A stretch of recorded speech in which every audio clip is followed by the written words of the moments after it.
पीठ नव्हतं मग 2च भाकरी झाल्या, ती पण छोटी एक भाकर मोठी एक भाकर. तर आता हो काय एवढीच भाकर झाली आणि हे काही एक.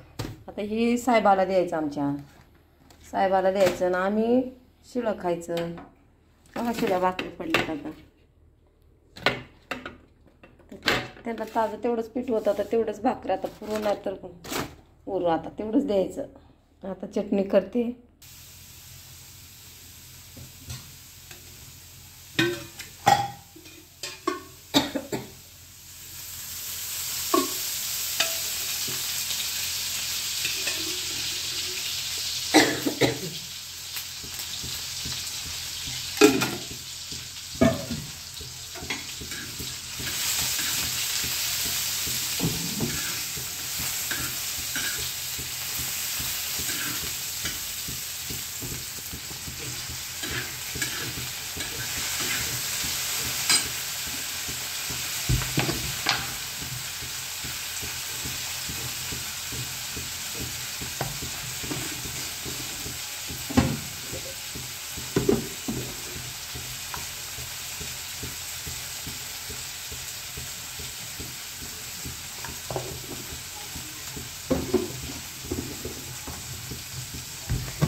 पाच मिनटं शिजू देते, लई शिजवायची नाही, गाळ नाही करायची, अर्धी शिजली पाहिजे.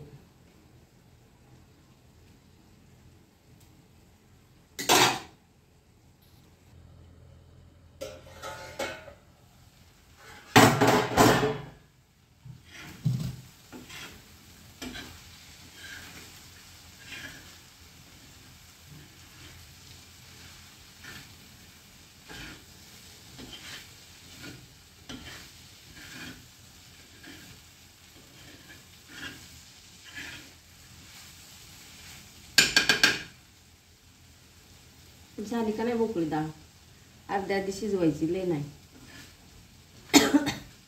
5 मिनटं शिजवायचं लई ते लई.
जातोस का घेऊन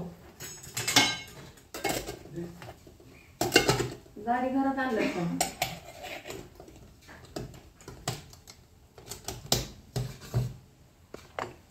तर ही झाला साहेबाचा डबा आमच्या. ताजंच खा, ताजंच राहा, ताजंच राहा. त्यांना शिळं चालत नाही, काय नाही.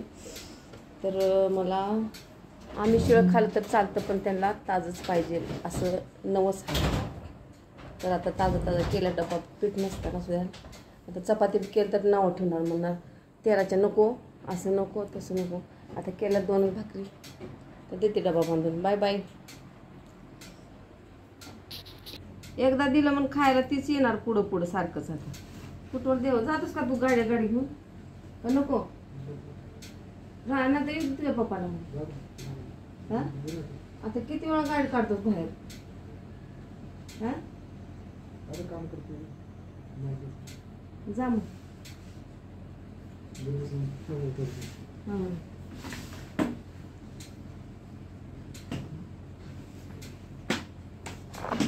बरं झालं देव पावला. आता जा म्हणलं तर बळ जात नाही, पण आता म्हणतो मनानं म्हणतोय डबा घेऊन जातो तर जातोय, तर जाऊ दे नाही का.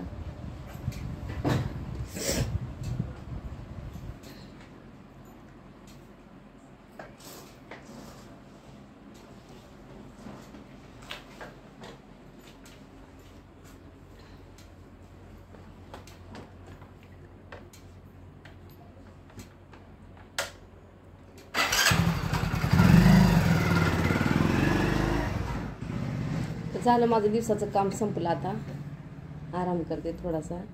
सकाळपासून धुणं झालं, भांडे झाले, पाणी भरणं, माझ्या पोरीनं पाणी भरलं. आणि आता भाकरी केल्या, 2 चपात्या. रात्रीचं काय चिकन विकन होतं ते खाल्लं सगळ्यांनी. कुणी मीच खाल्ले आणि